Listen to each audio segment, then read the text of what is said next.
I did it before and damn well going to do it again. Because I hadn't done it for a while and I liked it when I did it again. Your Honour, no, nothing like that. This is the City Championship Wrestling thing. You know, they wrote to me and said, "Oh, Steve, it's been a while." And I said, yes, you reminded me, because I don't know why I dropped City Championship Wrestling in the first place. Partially, actually, I do know. It's because their programmes went from being about 45 minutes to an hour and a half. But you can't say they don't pack stuff in. And I enjoyed the last one so much that it had some issues. Some issues remain, but I enjoyed it. And it's intention, and it's sweet. And I've gone back to having a look at the next episode, 137. Houston Genius is up first. He's their young YouTube, really small kid, less than 10, who's interviewing somebody. He's not really got the chat. He's not smooth. He's not, he's not a David Letterman. Let's put it that way. Or Dan Leno. Jay Leno, not Dan Leno. Dan Leno is related to Dan Leno, though, who was a music hall comedian in the 19th century, the 1800s. They are related slightly. There you go, there's a bit of history for you. Yeah, don't say you don't learn nothing in my podcasts. So anyway, Houston Genius is up first. It's not my favourite segment. It's a bit clunky. It's not really a great way to start, but it is really sweet. Now, Paul Bowser, who has got a bad back and he wants us all to know about it. I've got a bad back as well. I've had one for a few weeks. And me shouting about it all the time, do you? A bit sore when I just crossed my legs then. But you know what? Get on with it, don't you? Don't keep telling us how bad the lower back is. I think he must mention it at least half a dozen times. He's with Annie O'Neill.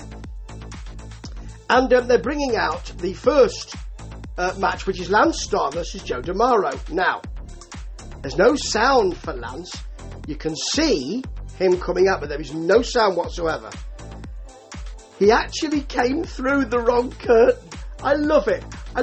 He came through the wrong curtain, which is next to the big, City Championship Wrestling curtain. Did I say this was City Championship Wrestling? I feel sure I did. So he goes back and comes out the right curtain. I find that so sweet. It's lovely. I can't hear whether the audience went, ha ha, boo, or anything. He's returning. I remember seeing him when I used to watch it. And he's facing Joe DeMauro. Joe DeMauro comes out to buzzing and some sound of, can't quite get this sorted. Put that in that socket there. Bzz, oh, gee, no, not that one. Put that over there. Bzz, oh, no. Eventually they get it sorted for the match. And Joe DeMauro goes all Razor Ramon. Throws his toothpick at Lance Starr. That can cause a nasty graze. There's an armbar that's worked. Lance Starr screams. And then he's whipped with his own shirt and he screams again. Sure, that didn't... maybe, I suppose it could have caused another graze. But it's not the kind of thing you'd scream at. Then Starr works the arm. Belly to back suplex. Big kick in the face, though, from Joe DeMauro. Massive DeMauro chop. And a choke. He then jaws with commentary. He can hear them, folks. That is a certain thing. It adds something, really. So you've got a drop kick from Lance Starr for a 2 count. And as Annie O'Neill tells us, that kick was so sick, Bernie Sanders would like to give it healthcare. That's nice. I'm a Bernie Sanders fan, folks. Though I would be on this side of the pond, wouldn't I? Not involved in American politics. And in British politics, though. Now, Spinebuster from Joe DeMauro for a 2 count. And then a DeMauro STF. Nicely called. Not seen that for ages. DeMauro gets to the ropes. No, he doesn't. Lance Starr gets to the ropes. And then reverses a cover for a pin attempt. And gets the pin. And there's no sound. It comes back, luckily, just as Lance Starr is being interviewed. He's a bit out of breath. He's had some personal time away because he's had some challenges in his personal life. Here come the new age. It's Midas, who like the cut of his jib and want to offer him an opportunity to join the group. Now, I really like the way that this works because it's not just a Hulk Hogan, I've got to say to you, no, that sort of thing. He shakes his hand and says, I really like the offer. But I'm a loner, so I'm going to have to say no. And the New Age, to be fair, say, okay, that's all right, I'm okay with that. And they walk off. I can't think that's going to hold. But I really like the way they did that because I didn't expect it. Right, Ivan H5 Harrison won the all-media belt last week. He's a big dude and he's facing Tommy Rinks, who's a smaller dude and only got his first win in City Championship Wrestling last week, which doesn't make him a number one contender, does it? Anyway, he's on him immediately, Harrison. He's part of New Age with a big back suplex, another suplex, but Rinks is back with a jawbreaker and then a rather odd tornado DDT, which works. He gets a 2 count for that. But then Harrison's back with a spear and a pin, and it was very nice while it lasted. I wanted a little bit more. Harrison's interviewed. He'll do anything to keep the title.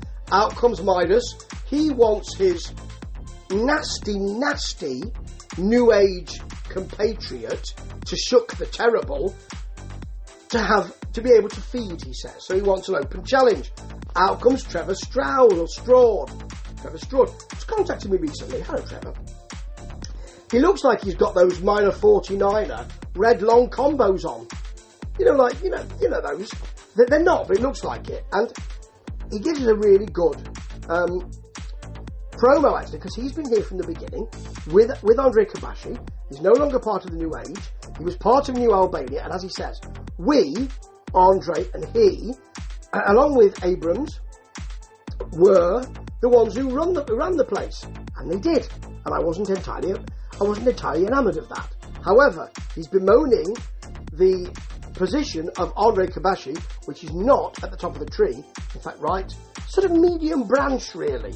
So, he wants to have a go with Shook the Terrible. Then, Midas spots a table that Kabashi and Abrams are bringing out and says, yes, this will be a tables match. Hang on a minute, where's the management committee? I'll just say what... Well, I suppose they run things round here, don't they? It's rather good. First ever tables match in City Championship Wrestling, apparently. Shook gets a bite and a pull to the face.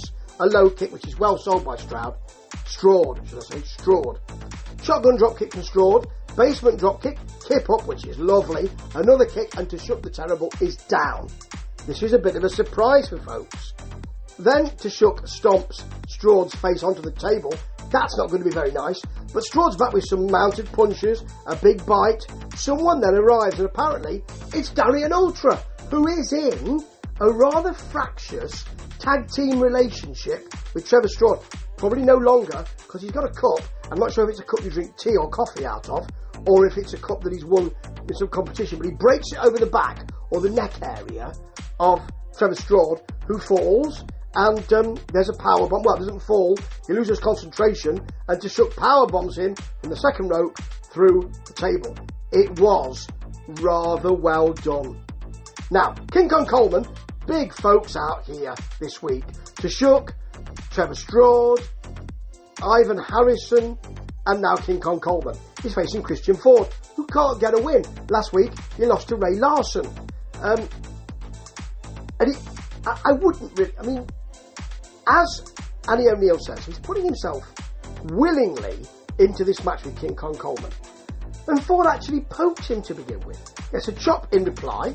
He picks Ford up, smacks him into the buckles, all 4 buckles, then hits a fall-away slam and sits down. Nice. What a lovely, deep camel clutch for an immediate Ford tap. That is the way to give us a camel clutch. My word, he sat back on the small of the back. That is painful. That's a big man. That's great. Now, the main event later on will be title versus title. The Juggalo Championship Wrestling champions, Backstreet Boys versus TFG. Those effing guys who are the City Championship Wrestling tag team champs. I love the way that they're arrogant, the Backstreet Boys, and then TFG come out, and of course the fans are into them. I love the way that the Backstreet Boys give us things like, shut up, I don't suck. It's great, because the crowd are going to love that. They really sell that so well. Before we get there, though, we've got quite a lot of wrestling to get through too, or enjoy, actually. Pepper Pride versus Ray Larson, who of course beat Christian Ford last week. There are some Larson arm drags, a sling blade, a rather slow and deliberate hip attack. Almost as if she wanted Pepper Pride to see it coming. because you can't get out of the way. Pepper yanks on the arm, gets a rolling splash for a 2 count.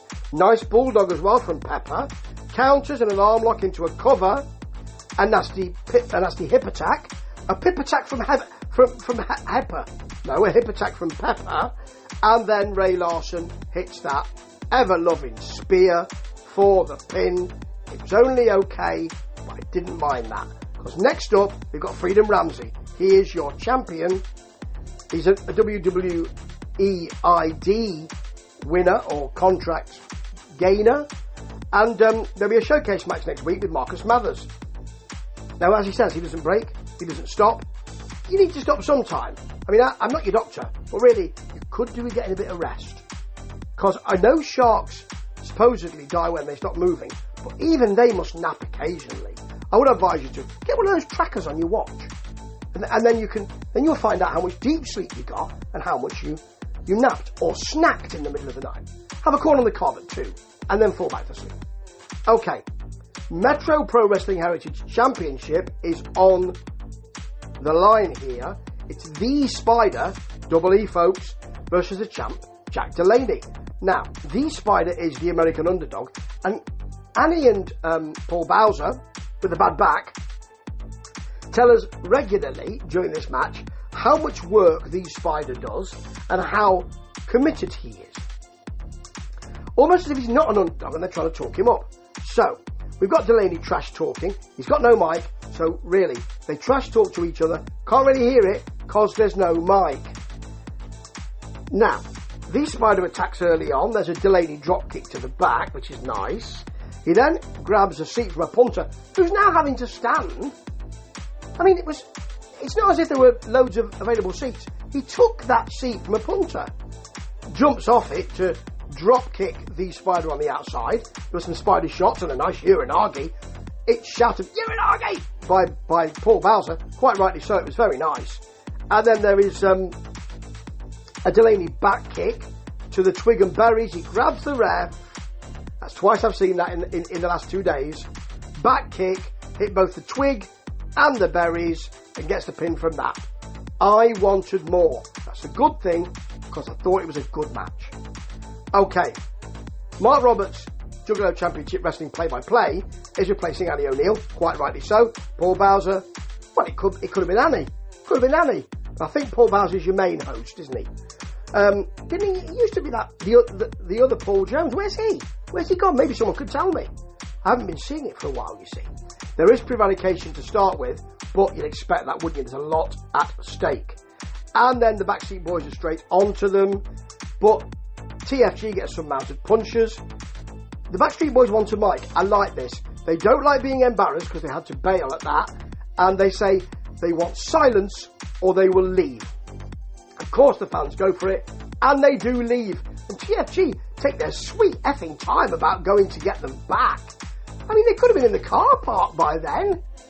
Go on, start the car, they're coming. So they bring them back. There's a basement dropkick from those boys. The boys go for the neck on Don Tone. Called Don Tone, isn't he? Not Don Cone. I thought it was Don Tone. Am I right? As he's got a bad neck, or he's had a bad neck. So there's a sort of camel clutch from Tommy. A headlock which is worked. JP gets the world's strongest slam. And then they hit a really nice double team move. Double team splash, really, for a 2 count. Then you've got one Backseat Boy slammed onto the top of Tone. And then TFG hits a magic killer. It's a magic killer of sorts, but it certainly is similar. Double Razor's Edge from the Backseat Boys. That's usually what they put a lot of people away with. Tone makes the save. And in come the Dub Club. Now, you knew that neither team was going to win. No one's going to walk away with 2 belts here. I don't think Juggalo Championship Wrestling is that close, is it? Maybe someone can tell me, but it's not as if they're next door, is it? So I knew it would end like this, and I didn't mind. The Dub Club haven't been here for 3 months.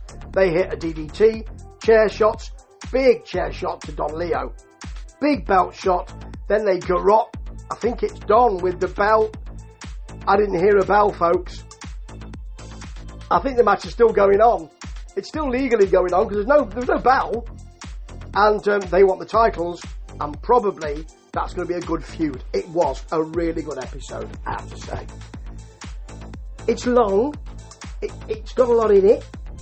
it's not all great, but I thought most of the matches were pretty good, actually. They were decent.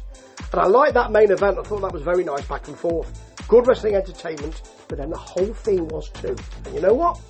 City Championship Wrestling are starting to grab me. Already. Blimey. Ta-ta.